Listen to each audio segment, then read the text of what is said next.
With space exploration comes many challenges.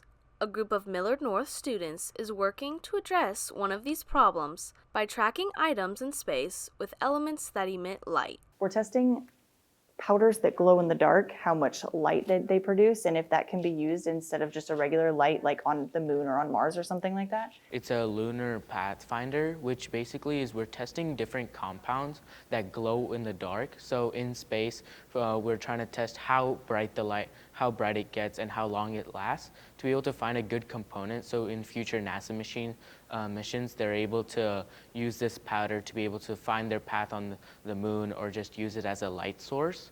By working with the NASA engineers to work through the problems and trying to make our idea be the best as possible.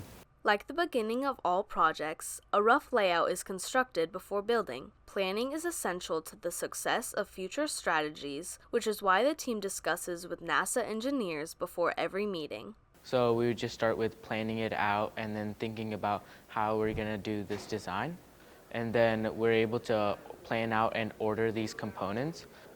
And through this, we're able to put all the pieces together, wire it up, and make a working cartridge. So first we have to plan how the layout of the build is going to go overall, because we have to figure out like which components we need. We have to order them, assemble them. The planning process took us approximately a month.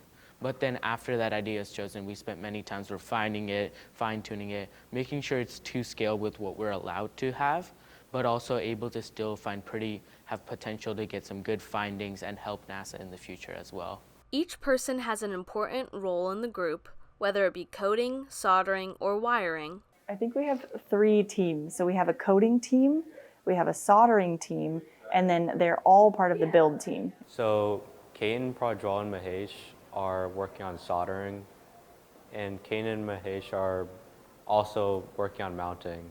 And then me and Prajwal are doing the coding and wiring aspects of the projects. So we're all just mixing it up and trying to learn each about the different ways we can make this project. But the cartridge getting sent into space isn't the end of the process.